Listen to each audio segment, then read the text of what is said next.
The two NBA games, one NBA game was entertaining. There was an entertaining element obviously to the Lakers, Golden State. And, you start to wonder even early on.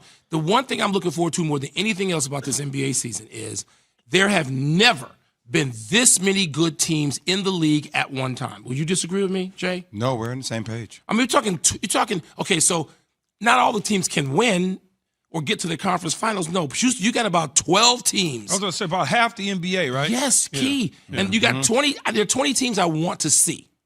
Like, I want to see, even though I don't know who's playing. Is Cade Cunningham playing tonight against the Bulls in Detroit? So I want to see Cade Cunningham. I want to see the Pistons right now.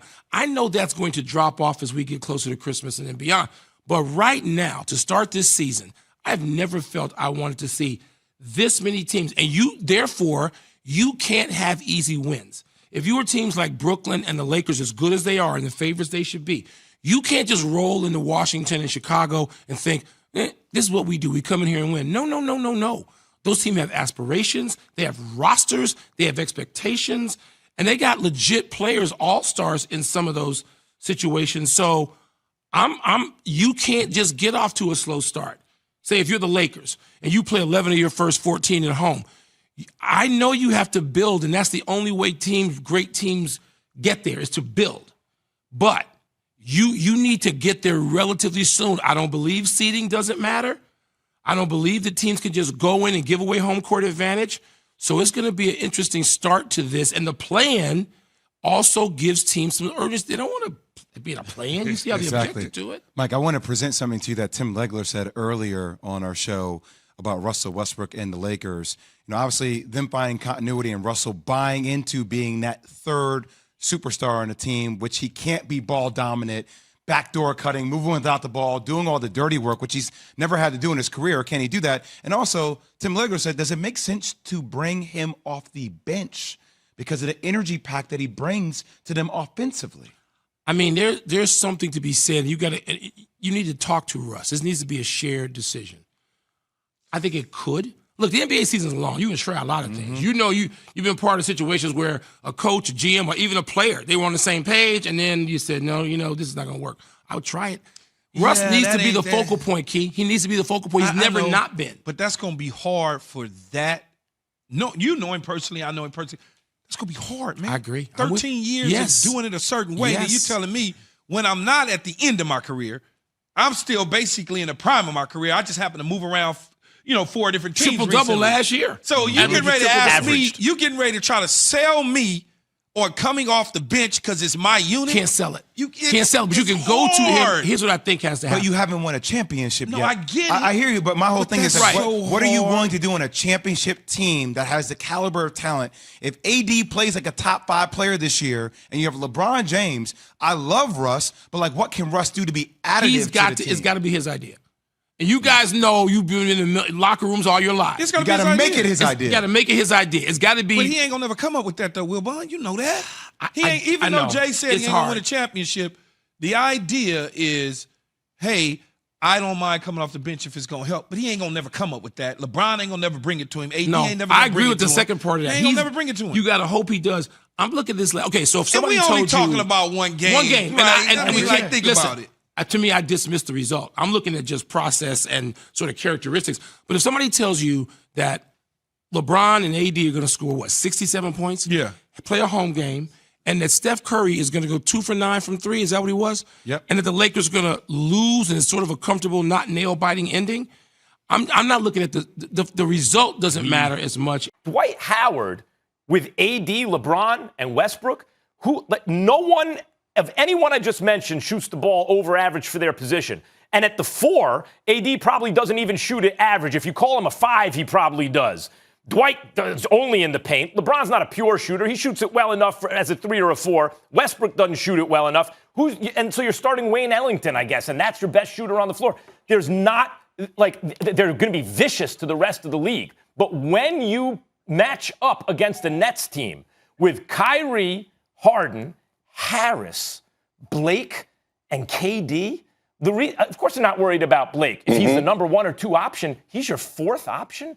Joe Harris is the best 5th option, 5th option, and he's always going to be open, always, because you're going to have to double guys. When you look at LeBron, and he came back down 3-1 against that super team Warriors team. Once they added KD, they ran up the white flag in Cleveland. They had nothing they could do. I don't even blame them. It's just too much on one team. And when you look at that Warriors team, it's not even close to this situation, Max.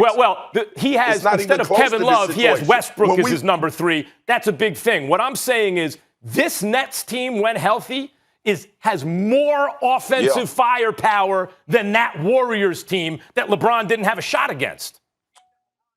And fortunately, you play defense in basketball too. And we always that's why it'll be a good series. We forget that you got to do that. Like a lot of people forget because we get enamored with talking about how well James, KD, and Kyrie are on the offensive side of the court. There's another side that pressure will be put on them. Max, them buckets ain't that easy with Dwight Howard standing in the paint. Them buckets ain't that easy. You still got to put in extra work on the defense. You have to put in extra work on the defensive end of the court as well. Listen, let me say this too. When we look at the Bucks and Nets, right? I'm going back. That's a terrible matchup for the Milwaukee Bucks. It's terrible because Giannis doesn't have a perimeter game. Giannis doesn't have a perimeter game. We know exactly what Giannis is going to do. I like Harden-Tucker. I like Harden-Tucker, especially with open looks. You also not a great shooter. I like him too. He's not a good shooter. What you think the Lakers are going to do? This is what I think the Lakers are going to do, Marcus. This is what I think they're going to do. And I tweeted it out as soon as they made the Westbrook trade. It was an amazing trade. They traded spare parts for Russell freaking Westbrook, who every year plays with new teammates on a new team. Takes the first half of the season to figure it out. Everyone says he's over, he's no good anymore. Then by the second half of the season, they figure it out together, and he's an MVP caliber player. It's an amazing move. And I tweeted out when they made the move. They have a legitimate answer to Brooklyn. Brooklyn will shoot it better. The Lakers will defend it better. The Lakers have more athletes, like Russell Westbrook and LeBron James as athletes. That's tough to match up with. That's why it's going to be a series. But in terms of the way the parts fit together, you're going to have to score, if the Nets are healthy, 130-plus points a night to beat them. You ain't going to beat them with 115 points. I just don't understand. It's going to be the greatest offense in the history of American team sports. Max, do you not believe? Let's have an honest conversation on television because people are watching us. Yes. Do you think that the Lakers will not be able to match points with the Brooklyn Nets? Correct. You believe that? I believe it. Correct. Lakers will match points with a lot of teams. That's absolutely false, The Nets Max. are going to be tough. That's absolutely false, bro. That's absolutely false. Because you still are not acknowledging the fact that you got to do it on both ends. The space. What you mean the space? Actually, you know what, Max, Marcus? When you bring up James defense, is still playing for the Lakers. Max, here's another problem. Max, LeBron's still playing for the Lakers. I hear you. Here's another problem when you bring up the Lakers defense. Because the Nets have more complete players on offense, right? The big three where it's concentrated can do everything. The fit is easier. So the problem with the Lakers is they recognized we need shooting around these guys, right? So they brought in shooters, but they gave up, in terms of guys who are going to get minutes, length and a little defense. So they have their offense is concentrated in 3 guys who can also play defense but not shoot it really well. The shooters that they brought in, now it means they can't switch the same way. It's not that the Lakers won't be a devastating team by the second half of the season.